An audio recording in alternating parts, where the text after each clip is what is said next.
Hi guys, I'm Alexandra from largefamilymama.com, and today I want to share with you my 3-year-old's favourite books. I'm a mother of 8 children and we have read these books lots and lots of times because my 3-year-old is my youngest. So we've read them many times and really love vintage books. But just before I get into the video, I just wanted to say that today's video is in collaboration with another YouTube channel called Singing a Song by Shayla Marie, and it is a gorgeous channel that you should definitely check out. Shayla makes videos about motherhood, about organisation, faith. She has really lovely food recipes on there, and she also has a lot of videos on home decor, and her style is boho chic, and she has a house tour on there and it's really wonderful. Her home is beautiful. She has exquisite style and she just has amazing videography. So I highly recommend that you check her channel out, and I shall leave a link to her channel at the end of this video. So back to the books that I'm going to show you today. So as I said, we like vintage books. I'm not overly keen on many of the modern children's books because they all seem to be pushing certain different agendas which I'm not keen on being pushed onto my children. So I prefer the innocence of the old vintage books. So I've got quite a lot to share with you today. So first of all, we have this box set of all the Mr. Men books. And these books, they look small, they look thin, but actually when you read them, they actually take quite a long time to read. So some nights I have been known to accidentally skip a couple of pages. But yes, they're actually a lot longer than you think. So we've got 46 of the Mr. Men books in this box. So there's always a bedtime story. We're never stuck for a bedtime story. Then we have this lovely book from Elsa Besko's, perhaps her most famous book. It's called Children of the Forest, and I think it was published in 1910. So it's a lovely old book. I really love the oldest vintage books that you can find for children. And it's about a little family that live in the forest and they learn from nature, they live with nature, and it takes you through all the seasons and it has beautiful pictures in it. Then we have another book by Elsa Besko as well. This is called Peter in Blueberry Land, and it's about a little boy called Peter, and it's his mother's birthday and he wants to pick her some berries for her birthday. So he goes off into a weird fantasy land of like blueberry land, and he meets these blueberry people and cranberry people, and it's quite strange but a lovely story. And again, I love the pictures in this book. In fact, a couple of years ago, I remember there was a company, I don't remember the name of the company, but they made this gorgeous vintage looking wallpaper and it had all the illustrations from this book in it, and I was so tempted to get it. And then we have this book which is an old Indian folk tale, and it's called The Wizard Punchkin. It's about a prince that wants to release a princess that's been imprisoned by the Wizard Punchkin. But in order to do that, he has to go and find the Wizard Punchkin's soul, and then when he does, he crushes it and the Wizard Punchkin dies. And it sounds really horrific, but it's actually a really lovely book. Next we have this book, Beowulf the Brave, and Beowulf is the oldest known story from this country. So it's a very important part of our heritage, and it's nice to have this in a really simple way that children can understand. So it's just the poem, a little poem that the children can get the gist of the Beowulf story. This one is called There's a Dinosaur in My Bathtub, and it's about a little girl called Amelie, and her best friend is her imaginary friend, who just so happens to be a French dinosaur who loves stinky cheese. So it's quite a funny book and they go on some funny adventures together. This book is one of Wilf's absolute favourites, probably one of his top 3 favourite books, and it's called Cave Baby. It's by Julia Donaldson, and it's about a baby that lives in a cave with his cave mum and his cave dad, and he has a fear of the big brown bear. So it's about all his trials that he goes through to overcome his fear of the big brown bear, and at the end of the story he's not scared of the big brown bear anymore because he realises it's just a little brown bear. Now this book I'm sure you all recognise. It's The Very Hungry Caterpillar, and this was first published in the 60s, so it's quite an old book now, and I remember this when I was a little girl. Yeah, it's a lovely classic book, and Wilf loves it so much. He's got a mug, a Hungry Caterpillar mug, because he's a big fan, and he knows every single word to this story, so when I read it he likes to read it along with me. And it's funny, when he knows all the words to a story he seems to just love that book even more. Then we have this book, and it's really falling apart. It's been taped up, but after I've read a story to Wilf I like to leave the book with him, and then he carries on looking at the book until he falls asleep.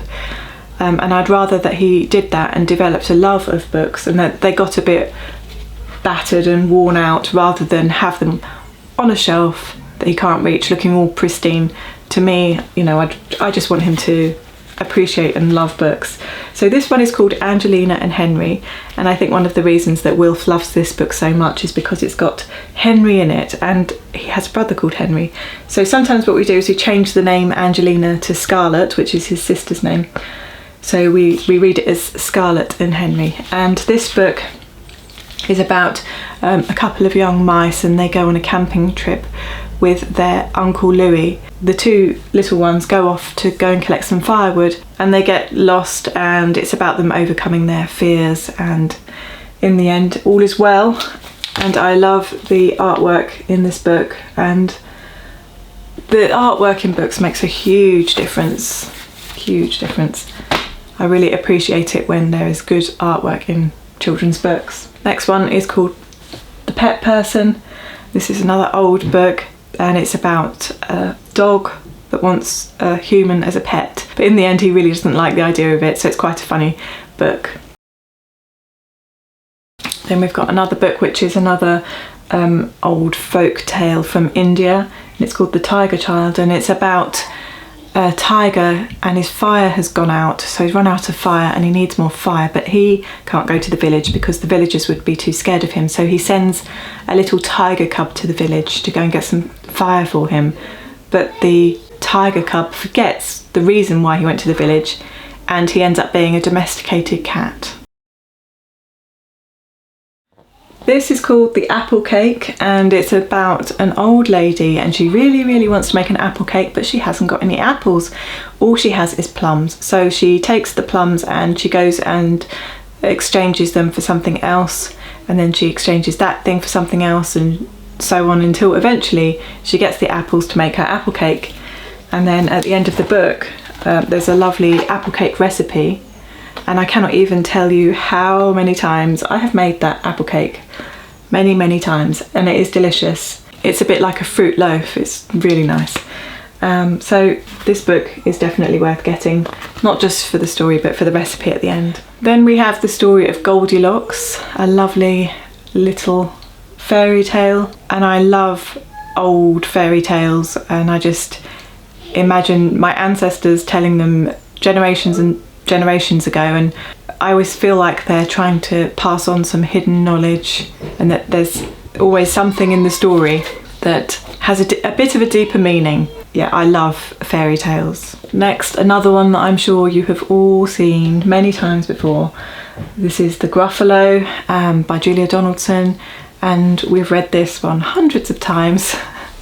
And I think one of the reasons that Wilf really loves this book is because there are lots of characters in the book, and I have this natural talent for when I'm reading stories and I come across a new character, I automatically just have a particular voice and accent for that character, which I never forget. So all these books I've got different voices and accents for all the characters, and I just never forget, so it kind of just brings the book a bit more alive, and this has got lots of characters in, so it's great. And then continuing on from The Gruffalo, we have The Gruffalo's Child, and of course all the characters continue on into this book as well. Next we have this book, and this is probably in Wilf's top 3 favourite books as well.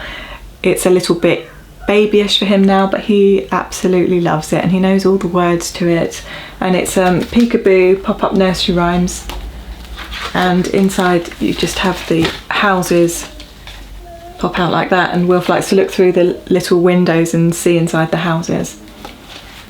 And all these books are very old, most of them are second hand. I get the majority of our books from charity shops, and we used to go to the library once a week until March last year when lockdown began. But it would be great to get back to that because all the charity shops are shut as well, and we're still in lockdown, and it will be great when it's over and we can get back to our weekly trips to the library and also go to charity shops again and hunt around for some more books. This is another book that's very well loved and it's been a bit ripped now.